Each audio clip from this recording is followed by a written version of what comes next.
అందరికీ నమస్కారం. వెండితెర వింతలు యూట్యూబ్ ఛానల్కి స్వాగతం. లేట్ చేయకుండా ఈరోజు మూవీ ముచ్చట్లు మొదలెడదాం. గ్లామర్ పాత్రలు చేసినప్పుడు ఈలలు కేకలు వేసిన అదే జనం అమ్మోరు తల్లిగా వెండితెరపై కనిపిస్తే పూనకాలతో ఊగిపోయి భక్తితో నమస్కారం చేశారు. ఆమె కళ్ళలోని తేజస్సు చూస్తే అమ్మవారు ఆమెను పూనిందా అనే అనుమానం రాక మానదు. పులివాహనం ఎక్కి శంఖ చక్ర గదా ఖడ్గ త్రిశూల దారినిగా రౌద్రతాండవం చేసి రాక్షస సంహారం చేసిన ఆమెను చూస్తే భక్తురాల్ని కాపాడడానికి నిజంగా అమ్మవారే వెండితెర మీద ప్రత్యక్షం అయ్యారా అనేంతగా నటించి మెప్పించారు. ఆ నటి ఎవరో కాదు, కేఆర్ విజయ గారి తర్వాత మళ్ళీ అంతటి స్థాయిలో అమ్మవారి పాత్రలో నటించి ప్రేక్షకుల మంగళహారతులు అందుకున్న రమ్యకృష్ణ గారు. ఈ సినిమాలో అమ్మవారి భక్తురాలిగా సౌందర్య గారు తన నటనతో ప్రేక్షకులను కంటతడి పెట్టించారు. ఈ స్థాయి విజువల్ ఎఫెక్ట్స్ని సౌత్ ఇండియా సినిమాలలో సక్సెస్ఫుల్గా యూజ్ చేసిన మొదటి డైరెక్టర్గా కోడి రామకృష్ణ గారు చరిత్ర పుటల్లో నిలిచిపోయారు. ఈ సినిమాలో మాంత్రికుడిగా రామిరెడ్డి గారి విలనిజానికి ప్రేక్షకులు బ్రహ్మరథం పట్టారు. తన నటనతో 90s కిడ్స్ని కొన్నేళ్ల పాటు భయపెట్టారనే చెప్పాలి.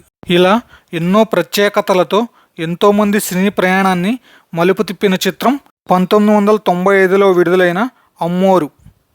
ఈ సినిమా గురించి కొన్ని ఆసక్తికరమైన విషయాలు ఇప్పుడు చూద్దాం. సౌందర్య గారు ఒప్పుకున్న 3వ చిత్రం అమ్మోరు, కానీ ఆమె 27వ చిత్రంగా అమ్మోరు విడుదలయ్యింది. ఈ సినిమా బడ్జెట్ సుమారుగా 1,80,00,000 రూపాయలు. దీనిలో ఎంత బడ్జెట్ విజువల్ ఎఫెక్ట్స్కి యూజ్ చేశారో గెస్ట్ చేయగలరా? అక్షరాల 1,20,00,000 రూపాయలు వాడారు. అందుకే ఈ సినిమాకి దేశవ్యాప్తంగా మంచి ప్రశంసలు వచ్చాయి. తెలుగులో విజయవంతమైన ఈ చిత్రాన్ని తమిళంలో, బెంగాలీలో డబ్ చేసి విడుదల చేశారు. తర్వాత గుజరాతీలో రీమేక్ చేశారు. బెస్ట్ మేకప్ ఆర్టిస్ట్గా ఎం చంద్రారావు గారు, బెస్ట్ ఫీమేల్ డబ్బింగ్ ఆర్టిస్ట్గా సరిత గారు ఈ సినిమాకి నంది అవార్డులు గెలుచుకున్నారు. నిర్మాత శ్యాంప్రసాద్ రెడ్డి గారు, సౌందర్య గారు స్పెషల్ జ్యూరీ అవార్డు గెలుచుకున్నారు. సౌందర్య గారు బెస్ట్ యాక్ట్రెస్ తెలుగు కేటగిరీలో ఫిల్మ్ఫేర్ అవార్డు కూడా గెలుచుకున్నారు. 1991లో శ్యాంప్రసాద్ రెడ్డి గారు నిర్మించిన ఆగ్రహం సినిమా అంతగా విజయవంతం కాకపోవడంతో అదే సంవత్సరం విడుదలైన Hollywood super hit movie Terminator 2 judgment day చూసి తెలుగులో కూడా అలాంటి విజువల్ ఎఫెక్ట్స్ బేస్డ్ మూవీ తీద్దామని అమ్మోరు మూవీని స్టార్ట్ చేశారు. చిన్నపిల్లగా వచ్చిన అమ్మవారి పాత్రలో సునయన గారు కళ్ళతో చేసిన నటనకు మాంత్రికుడు అల్లాడిపోయాడు. 1992 జూలైలో చిత్రీకరణ మొదలైన ఈ చిత్రానికి మొదట వై రామారావు గారు దర్శకత్వం వహించారు. కానీ సీన్స్ అనుకున్న స్థాయిలో రాకపోవడంతో శ్యాంప్రసాద్ రెడ్డి గారు కోడి రామకృష్ణ గారికి దర్శకత్వ బాధ్యతలు అప్పగించారు. విజువల్ ఎఫెక్ట్స్ ఎక్కువగా ఉండడం వలన ఈ చిత్రం పూర్తవడానికి 3 సంవత్సరాలు పట్టింది. ఈ సినిమా కోసం సౌందర్య గారు 180 రోజులు షూటింగ్ చేశారు.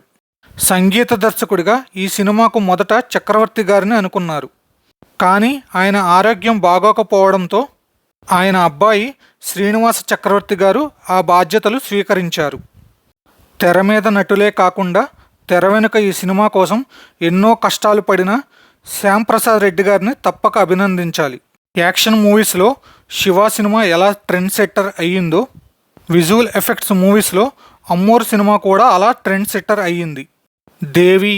దేవిపుత్రుడు, అంజీ, అరుంధతి లాంటి చిత్రాలకు నాంది పలికిన చిత్రం అమ్మోరు. ఈ వీడియో మీకు నచ్చినట్లయితే లైక్, షేర్, కామెంట్ చేయండి.